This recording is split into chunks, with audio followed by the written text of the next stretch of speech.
Good evening and welcome to 27 Minutes here on WJTS 27. You might have seen the convoy of military vehicles rolling through Jasper recently. Here's Shane Willey of the Naval Surface Warfare Center, Crane Division. We want to thank you for coming by the studio today. Thank you. First of all, I'd like to say thanks to the community, the citizens, the local police here at Jasper for allowing us to travel through the city. We have been very welcomed here. The whole state has provided great feedback to us, lots of waves, lots of support, and we really appreciate that. Well, you know, we've seen this cargo go through here, and we're wondering what was going on, because normally we see it and then we don't see it for a couple of days, and we've kind of seen it on a regular basis. Just what are you doing? This mission is in accordance with the Golden Cargo mission that we have with Joint Munitions Command out of Rock Island, Illinois. With this, we are transporting ammunition from one location to another, such as Fort Leonard Wood, Missouri, Bluegrass, Kentucky, McAllister, Oklahoma. We are transporting ammunition from small arms up to bigger ammunition. This ammunition is going to and from and coming right back. Is any of the stuff that's coming back like empty shells or something like that, or is it the real thing coming back too? The ammunition we are hauling is not fused. It is placarded. We are hauling this ammunition under accordance of DOT regulations and in accordance to 49 CFR. At all times, all personnel are trained hazmat, and we do comply with all regulations. So before you go come through an area, the route, like say, is 231 that you're traveling now, you notify the towns, the police officers or whoever you need to notify that this will be taking place. That is correct. We have our movement control team has been in contact with the city police, and on arrival, the convoy connects with the city police and they escort them through town. So how long will this be going on? We are complete with our mission here. It has been a successful mission, no accidents, and the mission has been successful. So basically there won't be any more going through or anything like that now? That is correct. Our other units have departed and returned back to home. Okay, and so you won't be here much longer then either, probably. You'll be going back to Columbus? That is correct, sir. Okay, so did the flooding play a big role in you coming through here? It did. We took our guidance through the state of Indiana and the other states that we travel through, but with Indiana being flooded, we had to use an alternate route, and that's why we had to come through Jasper. Is there anything else that you would like to add? Just once again wanted to thank the community, the state of Indiana. Jasper citizens have been wonderful. Cannot thank them enough. Crane Army Depot has been tremendous, and this is an ongoing mission that will continue yearly. Well, Chief Warrant Officer Shane Willey, we want to thank you for being a guest on the program, and the people at Crane for all their time and courtesy today, and we appreciate everything the military does for us. Great, thank you. Thank you very much. Coming up in September, the Sisters of St. Benedict will hold their annual Dome Golf Classic and Gala.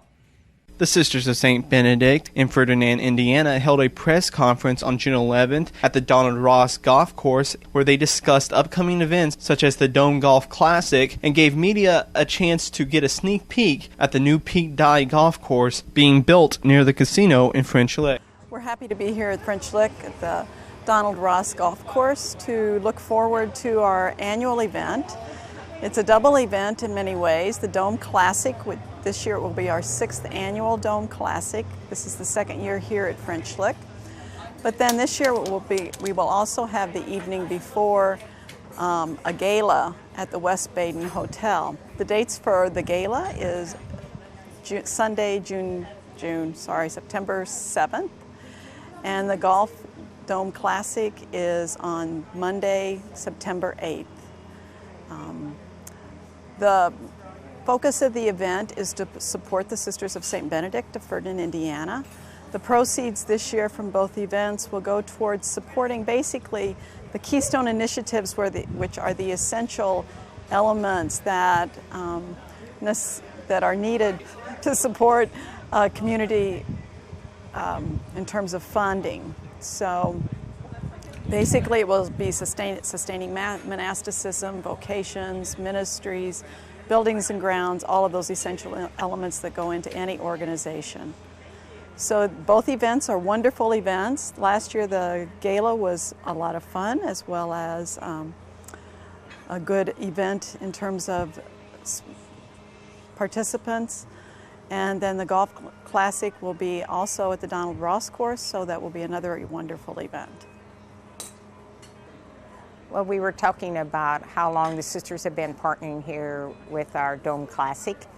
And so it was very exciting that this is our second annual event, and hopefully next year we'll be moving up to the peak dive course. And it's a partnering between the sisters and the people that support us, and having a fun event. So we're excited about the possibilities. It's September 7th and 8th at the golf event. It's at Donald Ross course here, and September 8th. And we'll have a special gala at the West Baden in the atrium. This is the first year to have the gala in the atrium, so we're very excited about that too. We draw people from all over, Louisville, Indianapolis, Evansville, and surrounding areas. We even have had people to fly from California and Arizona for our golf event. Again, it's people who have been touched by the sisters throughout the years of ministry. We've been in southern Indiana 141 years, so there's been many lives touched. And so we can bring people back and have a fun event and continue to support the sisters for the future. They will this year support the Keystone initiatives, and there are 5 Keystone initiatives: sustaining monasticism, vocations and formation of new members, also are supporting our ministries, encouraging tourism and hospitality, and our last one is our preserving our buildings and grounds.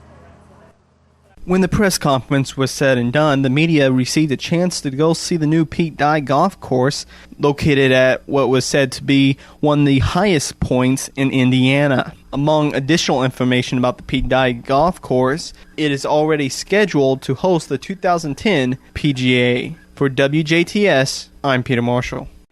Meanwhile, there were several items on the agenda of the Huntingburg City Council this week. I'll let Mike come up and give his report. All right. Got several things we want to address. By the way, they spelled his name wrong on there in case you didn't notice that. They call it the Mack truck. Oh, yeah, the Mack truck. M-A-C-K instead of M-C. That's all right. It won't be the first time. Some weeks ago, we had an internal meeting as we began to review some issues about our gas storage field. And Tom, if I get anything wrong here and you want to interject anything, please do. I know it was kind of at your urging that we go ahead and meet on this, just to clarify some issues with capacity and flows and things like that. As you know, we have some limited capacities that we're able to take out and withdraw on an hourly, daily, monthly basis. And a lot of other questions have come up over the last few years as far as the integrity of the field and some of those issues. And to help clarify that, we wanted to kind of get together and talk about it. The result of that meeting was that we wanted to make a request. We thought it prudent, before we go any further, either investing in some improvements to the field, or just to be sure of its integrity and that everything is correct, to maybe have a little evaluation done on the field as far as some of those questions. Identifying the facilities themselves, the geology of the field, some of the performance of it, just to make a determination on its viability, and maybe determine some maximum injection rates and withdrawal rates, and then some things that we might be able to do to improve that. And so we had requested at the agreement in the meeting from Robinson Engineering a proposal for an evaluation for $5,000 to study that, to answer some of those questions. They're very familiar with the gas field. They're the ones that have done some of the work for us in the last several years, or at least back in the around 1999, 2000, when we got the field active again. So I think you have that letter. I think it kind of summarizes what I just explained, and for that fee of $5,000, we think it's prudent that they go ahead and make this evaluation and help us out with some of these questions, just to give us an update. There were some engineering reports that were done back in the 70s, 80s, maybe the last one about 1990, but it's 2008 now. So some of them were conflicting. Right, exactly. So I guess I'm asking for you to consider that and approve that proposal for that engineering evaluation. Does that include, Mike, equipment needed to further pressurize that? Is it possible to hold more gasoline or natural gas? I don't think it includes any equipment like that. I think this is just to get all these facts together and then make a report to us about what may be necessary, what we could do if we wanted to make those improvements, to maybe what may be conflicting, as the mayor indicated from the prior reports, what may have changed. You're thinking the same way I was, Ken. After they do this, I think once they do this, they can recommend That's correct. that we can go in and repressurize to see if we can get more in there, or what our maximum is that we can do. The fee for this is not going to cover any changes or... This is just for the study. Correct. As we made the withdrawals, Greg Schmidt was concerned that the pressure was getting down to such a level that it was causing water infiltration within them. And he was concerned because we had different numbers all the If we time. take more out, the more we get more water, and how would that damage the field? You know, do we need to pressurize it to get some of the water out so we can hold more gas? You know, we just don't know. Some of that is normal, but some of it may not be normal as well.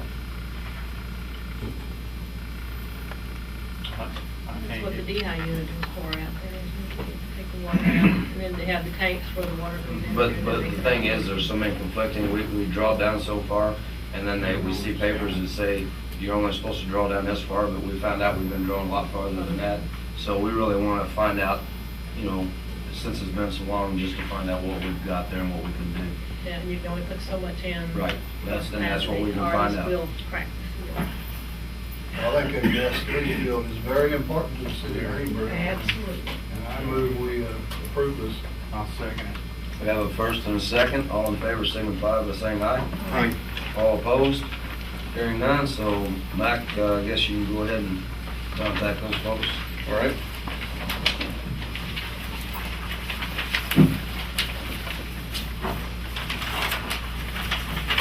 All right, next up is our one and only remaining bucket truck that, as you know, a year and a half ago when we began to order replacements for the one or two old bucket trucks that we had remaining at that time, we were hoping to get by with the second old bucket truck. And it has come to a head here recently that we just don't believe it's going to make it. And as you may have heard, we have a repair estimate to repair that vehicle for $9,000, which includes repairing a cracked cylinder head, a new transmission, and an ignition modulator. Now, this truck is used probably more heavily than any other truck in the city as far as its daily use, the idling that occurs on a day-to-day basis, the heavy hydraulic loading. It's a gasoline truck, a gasoline motor, gasoline engine. And with the long hours over the many, many years, 13 years now, 1995, 2008, something has happened and the vehicle has just failed and the engine head has cracked. Go ahead, Marvin. I'd like for John to let the council know what happened, or what almost happened to Phil when he was up in the truck, or who was up in the truck, whoever died. where the engine just quit on The it. engine just quit. Now, if the engine quits on this truck, there's no way to get that guy down, Something except like for that. get another bucket truck and get him out. So if he was in a sensitive area and that engine died and he went down a little bit with the hydraulics, it's hard to tell. I mean, we got our trucks secured like they should be, but there's always that chance if that truck dies, there's always a problem there. And not only that, safety is one big issue. right, and every time that truck has to be repaired, particularly to this kind of an extent, it may compromise the dielectric system of that vehicle, which is a system of grounding and protection of the operators and things like that. And we just feel like it's time to replace it in short order. We just can't take a chance on continuing to make these kind of repairs on this vehicle. And this is a vehicle that we put probably $10,000 into just a year ago, I believe through the boom and some of the other dielectric issues, to bring it into a situation where we thought it could get us through. That's a very small price to pay when it's compared to a life of a man. Can you let John explain on this truck here? Sure. John, would you come up and explain to him about this Alltech truck you spoke to me about with the jib on it? Explain to him what the difference is. It's going to have a removable jib, which is basically like a winch, where you can actually hang a transformer with the bucket truck. You all Instead of have waiting- this? Yeah. Everybody's got that? Instead of waiting for the line truck, and we have been fortunate where we've had no major storms.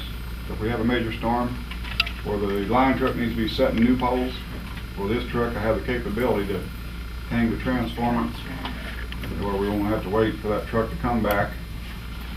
It'll reduce the outages by a long. Instead of having tying up two trucks on one pole, you can have one truck and then the other truck can be set. When we're not using it, we can take it off and set it in the bed of the truck. I don't understand how you got by without a jib on the trucks before. Hanging signs like I've done for Shell Oil, that's the way we did it. It was It just took longer because we had to wait for the line truck to come Right, back that's right. and hang the transformer parts. And you're And then- operating two areas. I don't, like I say, you need that on the jib. And then you have to have two trucks sitting there instead of one. And you get tight in a tight place, you can wheel that transformer back there, and then you can winch it up with the bucket truck. So right there, we're saving money on labor and everything else. You got about 5 guys Right. to hoist that up and hope nobody lets go of it. And the other critical issue too is that this truck, with the other truck, are both the size that we need to maintain our system. Without one of those trucks, even the new one we're asking to approve tonight is kind of I hate to use the word emergency nature, but without the two large size bucket trucks that get up to that 55 and 65 foot heights, we're really unable to maintain the system if something were to happen. Right now, the truck's been sitting out of style line for a week and a half, waiting on parts. Because after 10 years, you got to buy aftermarket parts, and some of the parts they're hard to find. They got a special make 'em. So right now, it's been out there a week and a half. So which one of these two trucks do you want to buy? Mike, I don't see any engine specs there. They're there. Where, did I miss them? You might where they are? look back. That's the old thing, right? Yeah. It's on This one right here. What's the page It's number on again? it's on this one here. It's not on the one we're buying? Right here. Okay. Okay. Let me see. See, we've got the T-Rex and then we got the Alltech. And the thing about Alltech, we got a thing there I showed you. Mac, do you have that? I want to bring that up about the truck. What do you need, Margaret? The Which one we buying? trade-in, Oh, 6,000. yes. Is that chassis? Anything? No, chassis. We're buying I have no clue. the All-Tech truck, but I don't see a Yeah. quote from Nothing All-Tech about a engine. car. Janet, it's a truck. I don't see a quote for All-Tech. Now, Mac, That's okay. Mac is gonna show you something here. The other company didn't give us a trade-in, and the Alltech said they would give us $6,000 for this truck. Correct, Mac? That is correct. Well, and the Alltech is the only one with the jib. Right. The terrorist doesn't have an urgent. Yeah, just let Mark look at it. We'll pass it. It should be under unit hydraulic Hydraulic system. No engine specs. There's on the All Tech. there is drivetrain here, but no engine. And there should be. Well, an engine you got. There is, you may have them and left them out. We may have left them out of the packet. I assure you that we went all through this and putting these packets together, that may have been an oversight that we just overlooked. Was that in the original specs? Yes. We didn't get a copy of it. And I remember that they were in there. And I can get you Cummins, Detroit, International. Same engine as what's in the Terex. same engine as what's in the other Terex. truck we just got. Oh. Well, It's a 245 horsepower max force DT diesel. Yeah, that's it. I guess it'd have to have an engine when we buy it. Yeah, this is on page 11. But we don't want to go another gas engine, right? No. It's on page They don't 11. Doesn't have an engine spec. You got a special order if you want a gas? what kind of, what page is it? Page 11. There it is. We put these together pretty hastily. This is Page 11, it tells you there, it's a, 245, 8 horsepower max force DT diesel engine. There's that quote I showed you there. There's both quotes there, and we can get, this one here, was 140. Less the trade-in would be $148,100. Right. You solicited 3 quotes, were able to receive And 2. we received 2. That is correct. You can see the whole meeting in its entirety, including discussion of the core building this Sunday morning at 7 here on WJTS 27. The Dubois County Bombers had their 3-game winning streak snapped on Thursday night. The Danville Dans came into League Stadium and took out the Bombers 7-3. The Bombers were led by Wes Fink, who had 2 RBIs. Dubois County will host Quincy tomorrow night at League Stadium. The first pitch will be at 7:30. Since its renovation last fall, the Indiana Baseball Hall of Fame at the Rookser Student Center on the campus of Vincennes University has welcomed visitors. Here's a look at the new hall. Pay a visit to the Jasper Campus of Vincennes University, and you'll find more than just classrooms. A lot more. Just inside the Alvin Ruxer Student Center is the Indiana Baseball Hall of Fame, a recently expanded tribute to America's pastime, and some of the Hoosiers behind it. Back in 1977, the Coaches Association of Indiana, which is the sponsor of the Baseball Hall of Fame, decided that they wanted a Baseball Hall of Fame. A group of the Executive Council got together in Indianapolis, and we're actually trying to find a place in Indianapolis where it could be placed, and a school and a coach that would host it and take care of it. And they couldn't find anyone. So my principal and athletic director at the time, he and I were there at the meeting, and we decided that we could host it down in Jasper. But the museum would not find its current home for nearly 15 years. Prior to construction of the Student Center in 1991, all memorabilia and exhibits were confined to a single hallway at the Jasper Holiday Inn. One of the stipulations was that there be enough room set aside that we would have a housing for the Indiana Baseball Hall of Fame. The first part was dedicated in 1991, and then the addition was dedicated in October of 2007. Inside the 1,100 square foot expansion, exhibits range from the components of a pitcher's glove to the step-by-step creation of both aluminum and wood bats. Visitors can also view an actual 48-ounce slugger used by legendary outfielder Ed Roush and compare the difference between Roush's bat and the Major League Standard. Other interactive displays include this video library spanning 40 years of state championship highlights, or this video game entitled You Make the Call, where players are ranked on their ability to correctly judge a series of pitches. Between the interactive displays is an exhibit dedicated to the All-American Girls Professional League. Many of these female Hall of Famers called the Hoosier State home, and played for Midwest teams throughout their career. Rare memorabilia include a baseball autographed by Washington Senators pitcher Walter Johnson from a game in 1910, and another signed by Mickey Mantle at the Hall's first induction ceremony in 1979. The purpose of the Hall of Fame is to recognize the accomplishments of coaches, high school and college, major league, minor league players, managers, and the plaques that you see on the walls identify those people that have been inducted into our Hall of Fame. And currently we have 139 inductees beginning from 1979 and going to the current class, which was 2008. One of those inductees is Terry Gobert, now entering his 21st season as head coach at Jasper High School.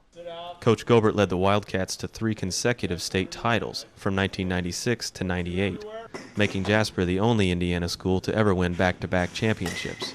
I can remember when the Hall of Fame was a hallway at the Holiday Inn.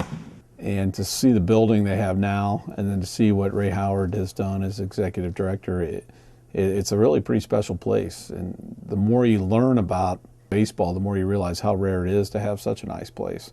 What they did to it is phenomenal. I mean, it actually is a place now you can go and spend some time, and it really pays tribute to Indiana baseball at all levels. It's neat to understand baseball within an area. There's people of local interest. There's people from all over Indiana in there. There's high school careers. There's all-stars from every year. If you want to learn just a little bit about Indiana baseball, it's neat. Plus he has displays in there that talk about the game or bats in general. And now it's even got interactive games. So it is truly a place where you could bring a family and they could spend some time and maybe appreciate a little more of the history of baseball, especially in the state of Indiana.